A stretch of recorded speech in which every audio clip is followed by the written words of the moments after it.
One of the great things that technology does bring us is the opportunity to grow in experience and understanding in conversation.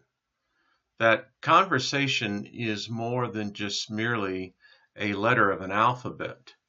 It's more than just picking up a phone and not seeing the other face. It's really about the frequencies that we exchange back and forth. And with that, the reason I started this channel was initially to post the pictures that I was taking, and as I continued to awaken, and it's been an ongoing, not so enjoyable process along the way at times, but at other times, absolutely, wonderment, amazement, uh, epiphanies don't even begin to describe it. And so I'm going to talk about a lot of things. Maybe some are not going to be comfortable. I don't know. I'm at that point in my life where all the questions I've ever had, all the doubts, so to speak, when you begin to check the story out and you find out that it leaves a lot lacking in the veracity of its foundation. It's like this. Why is the spirit realm met with such ignorance and fear? Religion teaches that the spirit realm is one not to be approached. It is one to be afraid of. And here is the point. There are good spirits just as well as there are evil. And they do not like being called angels and demons. They say, we are alive. We exist. We are you. We were like you. You shall be like us. This is where it's all heading. Each one of us hearing these questions, my voice, speaking the questions, I can't be the only one.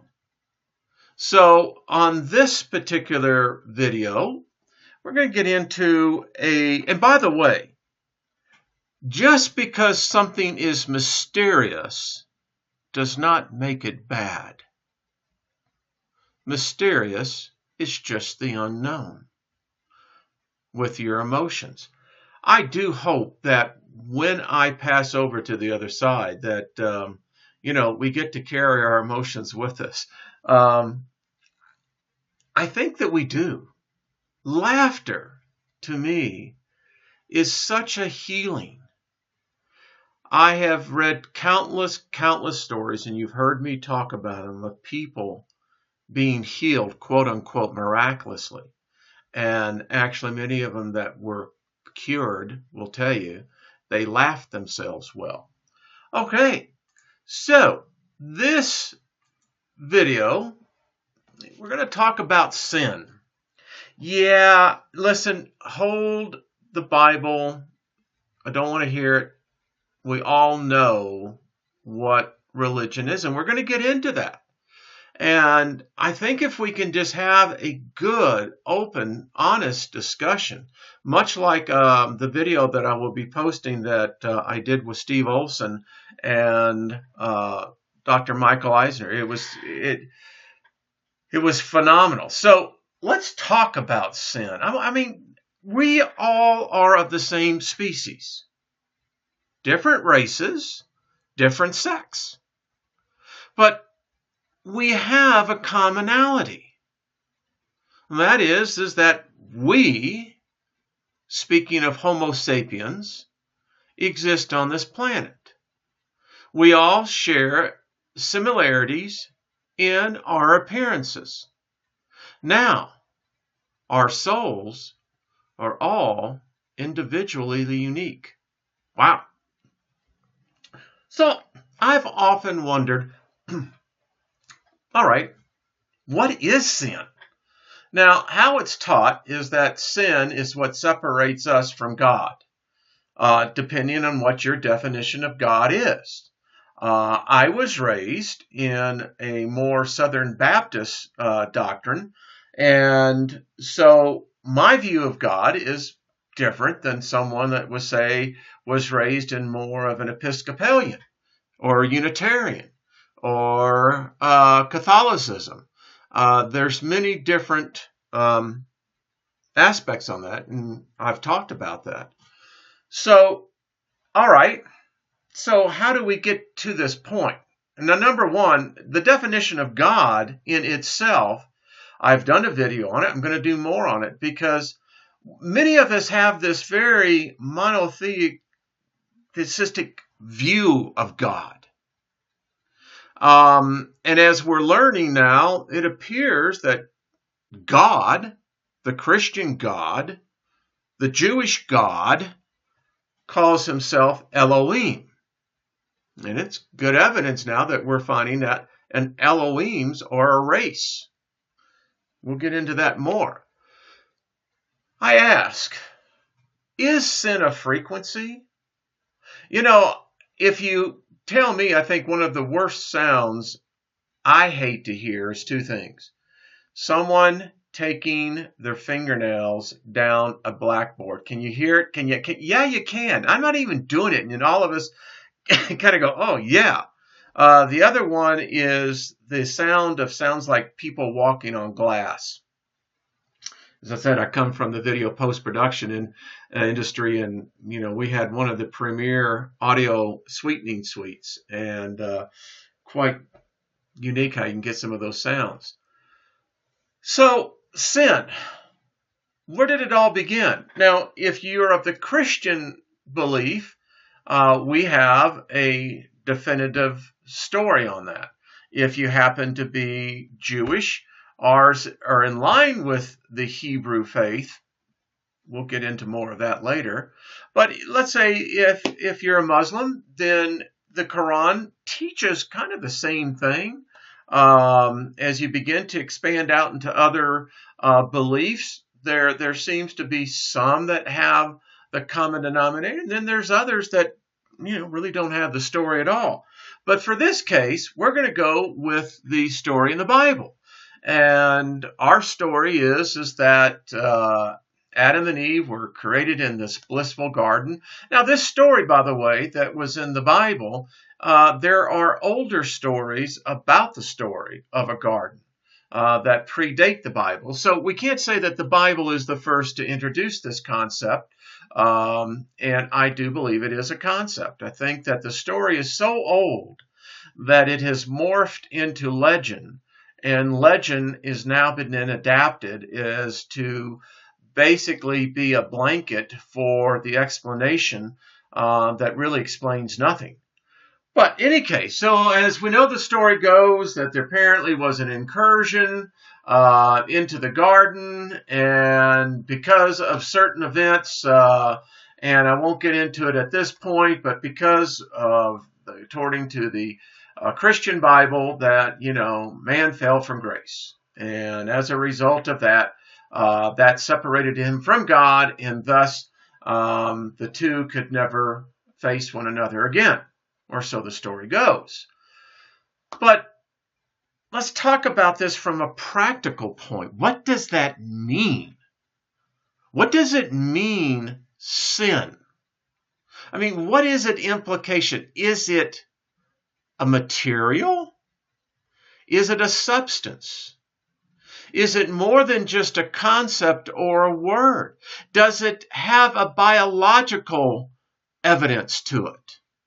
Because if it has any of these things, then we can begin to say it's more than just a construct of a concept through a religious perspective. Because if we can say that sin is something that can be physically identifiable, then we can begin to have a little bit more understanding. Because as I understand it, what is the deal here is that man violated God's law, which is absolute, correct? That's what we're taught. And you violate that law and you have punishment. You listen to the way a lot of these people write. All they seem to be able to write about is the fact that, oh, you're going to go to hell. And, they want to give you all the superlatives of their belief system as though God really needs them to be defending him. But when we get into the whole issue of absolute, there seems to be exceptions. Proverb even says there is an exception to every rule. Well, that got me to thinking, well, is there an exception to sin? Now, I know many will say, oh, absolutely there is not. But back down, cowboy. Get off of that there pony and just hear me out, because you're wrong. What about Enoch? Now, people say, oh, well, that's part of the Apocrypha.